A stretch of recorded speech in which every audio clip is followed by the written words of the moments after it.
তোমরা যারা বর্তমানে দশম শ্রেণীতে পড়াশোনা করছো এই পাঁচটা ভুল কোনো শিক্ষার্থী করো না। মনে রাখবা এই ভুলগুলো তোমাদেরকে অনেক পিছিয়ে ফেলবে তোমার পড়ালেখার ক্ষেত্রে। তোমরা যেহেতু খুব কম সময় পাচ্ছ দশম শ্রেণীতে, চেষ্টা করবা একটা ভালো রেজাল্ট করার জন্য। এই পাঁচটা জিনিস তোমরা অনেকেই ভুল করো, কারণ ফার্স্ট টাইম আসছো, অনেক কিছু বুঝবা না, শিক্ষক তোমাদেরকে একটা ভয়ভীতির মধ্যে রাখবে, অভিভাবক একটা চাপের মধ্যে রাখবে। সো সব কিছু ঊর্ধ্বে বিষয়গুলো বোঝো। তোমরা অনেক বড় হয়েছো, তোমরা কেউ ছোটো না, তোমরা এখন অনেক ডিসিশন নিতে জানো।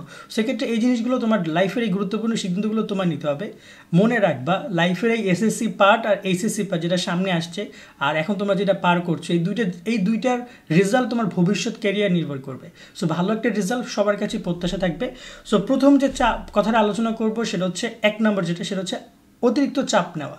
সেটা স্কুল থেকে হোক, সেটা পরিবার থেকে হোক, অতিরিক্ত যে প্রেশারাইজ তোমাকে করা হচ্ছে সেটা তুমি নিবে না। তুমি কুল থাকো। তোমার পুরো একটা সিলেবাস, পুরো একটা বই, তোমাকে প্রায় ভালো সময় আছে, এমন না যে খুব কম সময় আছে।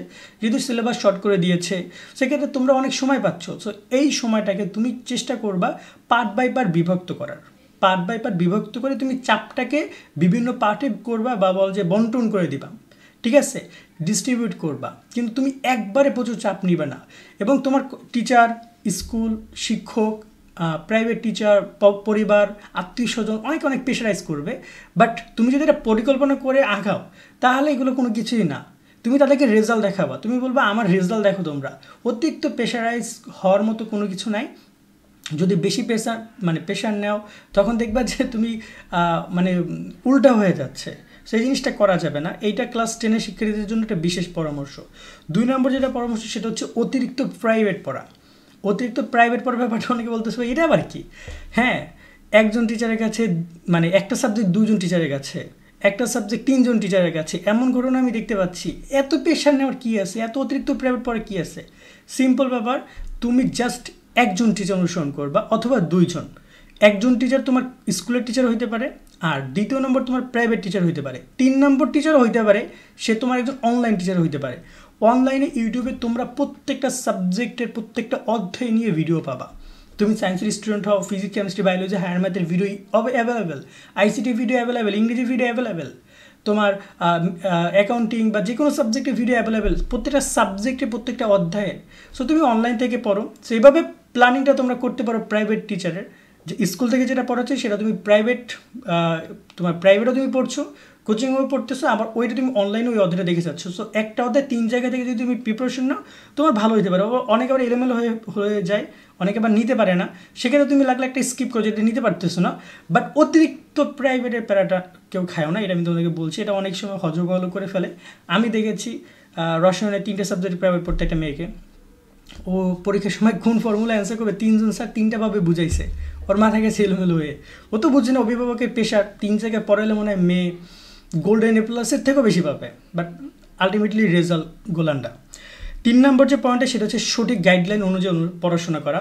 ডে ফার্স্ট থেকে, সেটা তুমি এখন 6 মাস পর দেখো বা তুমি 2 মাস পর দেখো দশম শ্রেণীতে ওঠার, ডে ফার্স্ট থেকে তুমি চেষ্টা করবে একটা সঠিক গাইডলাইন অনুসরণ করো। আজকে হলে আজকে থেকে শুরু করো, কালকে থেকে শুরু করো। একটা পারফেক্ট গাইডলাইন কীভাবে গাইডলাইন হতে পারে সেটা নিয়ে আমরা ভিডিও করবো। একটা ভিডিও অলরেডি করা আছে, আর একটা ভিডিও প্রপারলি পাবা তোমরা। বাট চেষ্টা করবা যে তোমার পুরো কতগুলো বিষয় বাকি আছে, কতগুলো বিষয় পড়তে হবে, কোন অধ্যায়গুলো পড়তে হবে, এগুলো তোমার মাথার মধ্যে আগে ক্যালকুলেট করে রাখা, যাতে করে তোমাকে পেশা না নিতে হয়। এবার তুমি আস্তে আস্তে করে একটা একটা করে বিষয় শেষ করবা। আগে বাংলা শেষ করবা, তারপর ধর্ম, আগে সহজ বিষয়গুলো শেষ করবা, তারপর কঠিন বিষয়গুলো। এভাবে একটা পারফেক্ট গাইডলাইনের মাধ্যমে পুরো বছরটাকে তুমি একটা ক্যালেন্ডারের মধ্যে নিয়ে আসবা।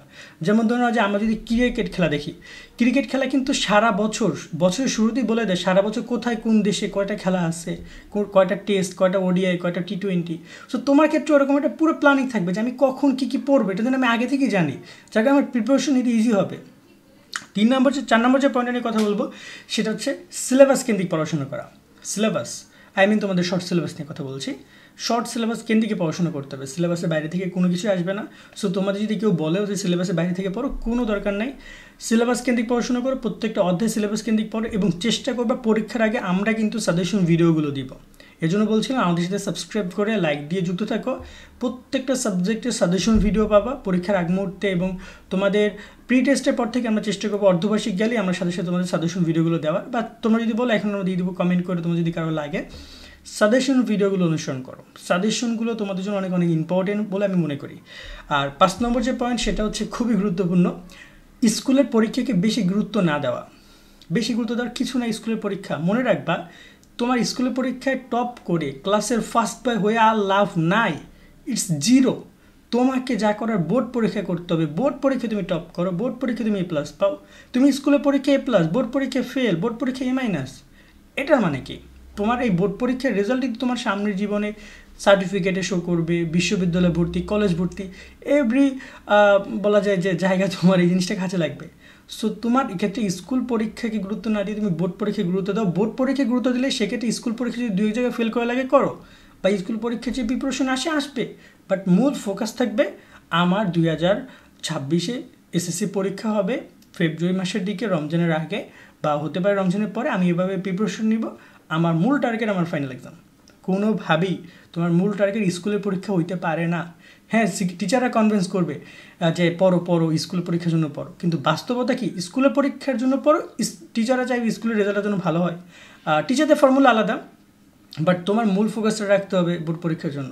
টিচার অনেক সাইকোলজি নিয়ে কাজ করে, বাট তোমার মূল ফর্মেট যেহেতু তোমার লাইফের একটা গুরুত্বপূর্ণ তুমি পয়েন্টে আছো, তোমার মূল পরীক্ষা ফোকাস রাখবে বোর্ড পরীক্ষা, এবং বাকি যে 4টা পয়েন্ট নিয়ে আমরা কথা বললাম সেগুলোর প্রতি মনোযোগ দাও। ইনশাল্লাহ এই 5টা পয়েন্ট যদি তুমি মাথায় নিয়ে কাজ করতে পারো, ভালো একটা রেজাল্ট তুমি করতে পারবা। আজকের মতো আমরা ভিডিওটা এখানে শেষ করছি। সকলে অনেক ভালো থাকবা। আল্লাহ হাফেজ।